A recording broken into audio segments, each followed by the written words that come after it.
Hello from Village Bike and Fitness in Grand Rapids, Michigan. I'm here with Cory, Dale, and Tom, and we're taking a look back 10 years now at how they got started on the path to becoming a leader in the science of bike fitting. So in February of 2003, the three of you drove out to Saratoga Springs, New York to attend the Serata Bike Fitting School. What prompted you to take that class?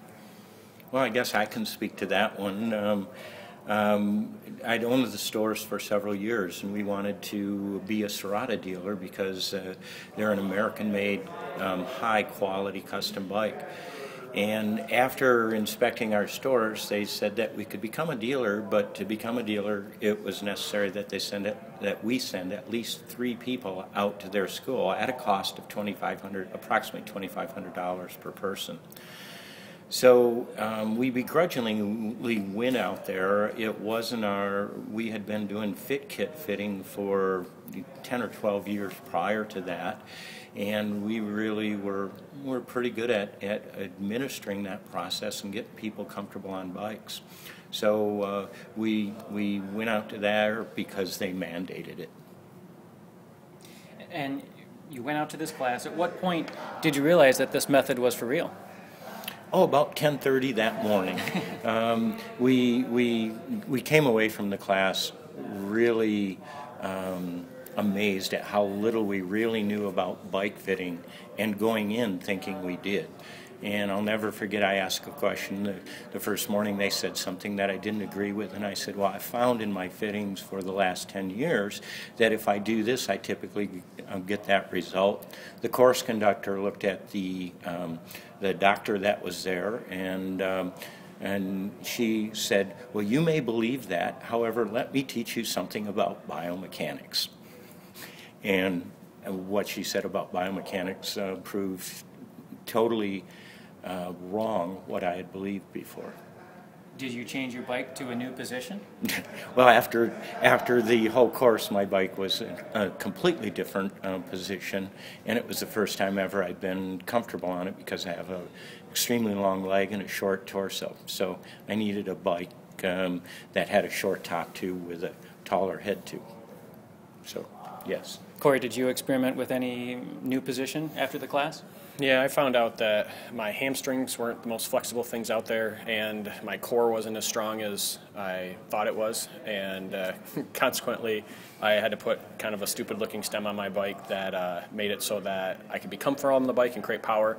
And that summer I went faster than I'd ever gone before and started beating up on my friends until I fit them, and then they were still faster than me. But for a while I was faster than them, so it was good. How about you, Tom? Yeah, I mean, I've got some unique differences with leg length and foot length, and we were working with Fit Kit prior to that point, and they really didn't have any way to accommodate those asymmetries. So going out to Serata and learning a little bit more about what type of compensation or accommodation can be made for my differences.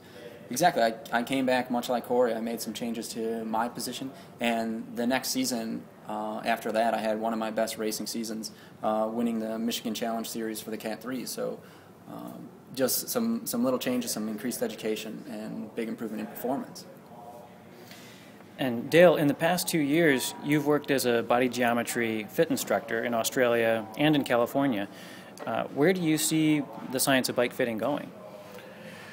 Well, I see it continually improving. More and more research is being done, and that's what's great about being able to go back to schools. And you find out that research has been done that suggests, for instance, in the last 4 years now, what we call new neutral on the cleat, which has moved the cleat back and made the foot more comfortable and no loss of power.